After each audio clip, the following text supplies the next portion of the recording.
Hello everyone, welcome back. It it is what is day? February 3rd, day after Groundhog's Day. Uh, that apparently we're in for early spring, according to Phil. If you believe, somebody said the other day that that's getting your weather from a rodent instead of a meteorologist. Sometimes I wonder if the accuracy is about the same. I was going to show you guys inside the blacksmith shop, and I don't have the key for it, so never mind. But subject to tonight's video, it feels like spring. It's nice and warm this afternoon. Didn't get in time to get anything done, of course, but what the heck. If it don't rain tonight, and if it don't rain tonight, we're going to try to get plastic mulch up tomorrow, which would be great. If it don't rain for a couple of days, we can start plowing. But one thing that somebody asked me, about, I done a video a while back on farming mistakes, but somebody asked me about biggest failures I've had farming. Well, I've had a couple doozies. I had an acre of tobacco get frostbite May of the year 2000. I've had some significant losses. I had a hailstorm hit a strawberry patch one time and completely wiped it out. We never picked a single strawberry after the hailstorm. Not one. You couldn't even find one to eat. That's kind of weather related. I've had wet weather issues in other crops, but probably a couple of my biggest blunders, I guess. One was Christmas trees. I set out 100 Christmas trees last year before last, 2017, 2018. And I set out 100. My goal was to set out 100 a year for several years, get some trees going. And set them out, didn't take care of them like I should have. They just, I pretty much abandoned them. And the deer eat them up. I made no efforts to take care of them, so we lost those. Another one is I started an apple orchard 10 years ago. I've old heirloom variety of apples. Idea was to sell some apples, and I've got the trees, but they've not been taken care of either. What I found is a lot of times them little side projects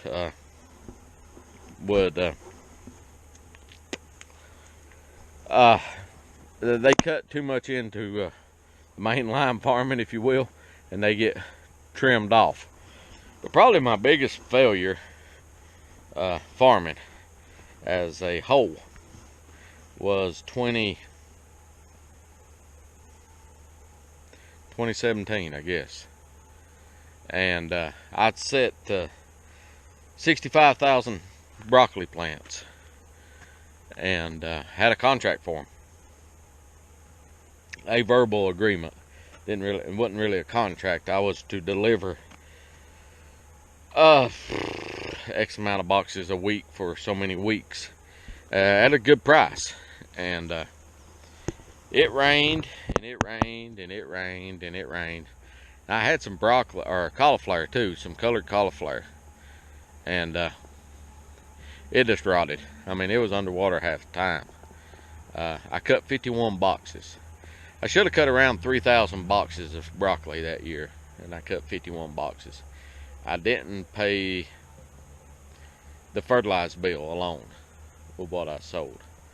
And I had plastic mulch and You know, I had 6 acres of broccoli out, somewhere around there, 5 or 6 acres, and lost every bit of it. Weather's got me several times. I've got me a couple of times too, taking on stuff I shouldn't. Something I'm not familiar with. Just wasn't ready for.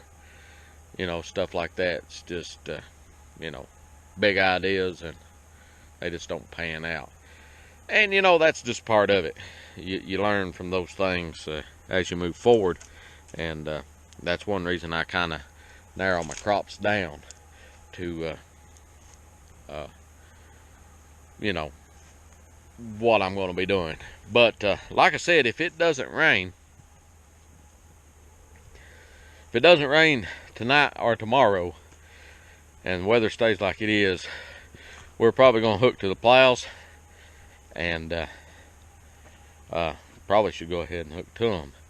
We're going to hook to the plows. I'm going to do, and I do plowing videos every year, but it's one reason I do is I hate to say this. It's going to sound terrible, but I see quite a few people plowing incorrectly, and not that I know everything about plowing. I'm not saying that. It's just you know, if you go by the book, if you will, people say, well, there's no book on moorboard plowing or bottom plowing. Yeah, there is. Owner's manual or operator manual for those plows has a lot of good information in it, and 35 years of doing it, you learn a few things along the way too.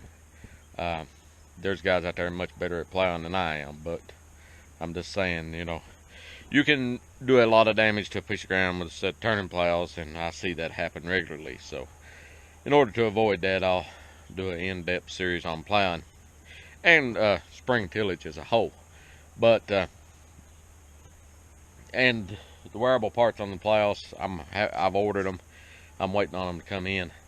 Who knows when they'll get here? But they're in good enough shape to plow some with them. I mean, there's enough meat left to plow for a little bit, and we'll be good on that. But yeah, you know, we'll do a video on the blacksmith shop at some point.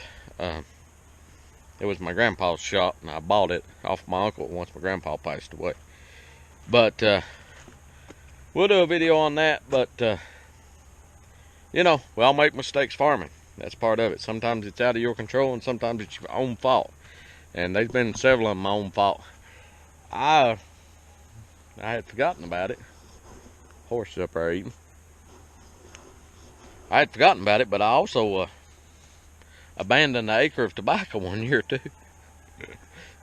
Another one of those things. At the last minute, I decided to put out an acre of tobacco and wasn't ready for it, and leased a piece of ground other end of the county, and got an acre of it set, and basically the weeds took it, and I bush hogged it down. And you know, you do that, and we all do it, and it's just throwing good money after bad sometimes. But anyhow, we'll if you like what we're doing, want to follow us along. I know it's a little slow right now. It's just a daily grind. Here's one of my apple trees, if you can see it. Name of that variety of apple tree is a Espus Spitzenbug. That was Thomas Jefferson's favorite dessert apple, according to some of the heirloom apple enthusiasts. Also right up there is a Albemarle or Newtown Pippin.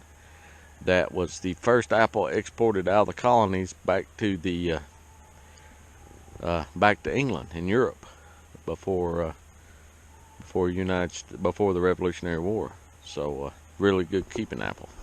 But I enjoy old apples.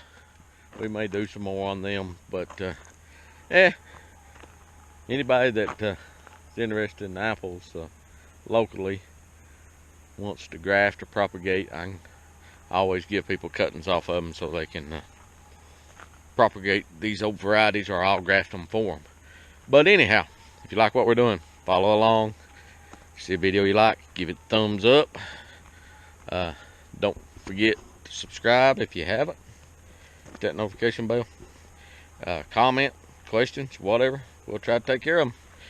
Until next time, and as if I didn't have enough projects, we've got the old 07 3500. I might have to put a radiator in it. You can see it's still got mud on it. Tank's leaking on the radiator, so that's another project coming up. Too many projects. We'll talk to you guys later. Bye.